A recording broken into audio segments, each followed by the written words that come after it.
Actes des apôtres. Débat lors de l'assemblée à Jérusalem. Alors, quelques membres du groupe des pharisiens, qui étaient devenus croyants, intervinrent pour dire qu'il fallait circoncire les païens et leur ordonner d'observer la loi de Moïse. Les apôtres et les anciens se réunirent pour examiner cette affaire.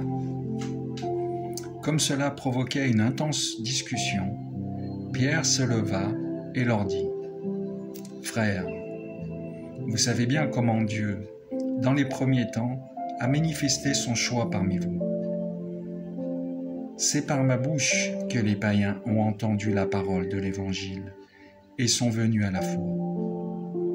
Dieu qui connaît les cœurs, leur a rendu témoignage en leur donnant l'Esprit Saint, tout comme à nous, sans faire aucune distinction entre eux et nous. Il a purifié leur cœur par la foi. »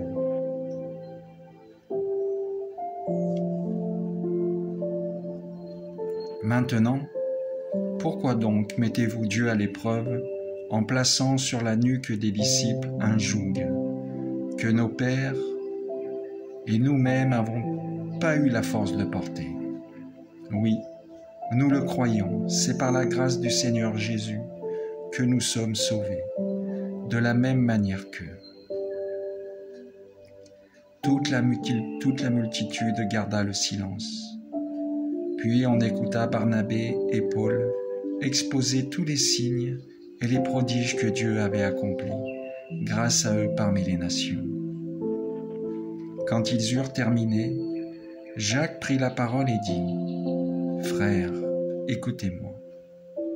Simon-Pierre vous a exposé comme, dès le début, Dieu est intervenu pour prendre parmi les nations un peuple qui soit à son nom. Les paroles des prophètes s'accordent avec cela, puisqu'il est écrit : Après cela, je reviendrai pour reconstruire la demeure de David qui s'est écroulée.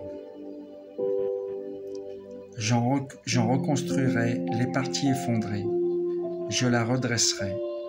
Alors le reste des hommes cherchera le Seigneur. Oui, toutes les nations sur lesquelles mon nom a été invoqué, déclare le Seigneur qui fait ces choses, connues depuis toujours.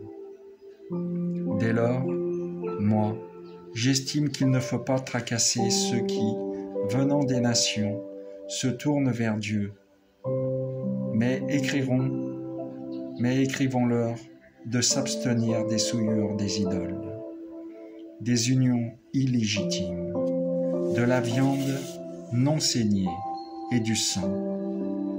Car depuis les temps les plus anciens, Moïse a dans chaque ville des gens qui proclament la loi, puisque dans les synagogues, on en fait la lecture chaque sabbat. Merci Seigneur. Sois béni le saint nom du Seigneur.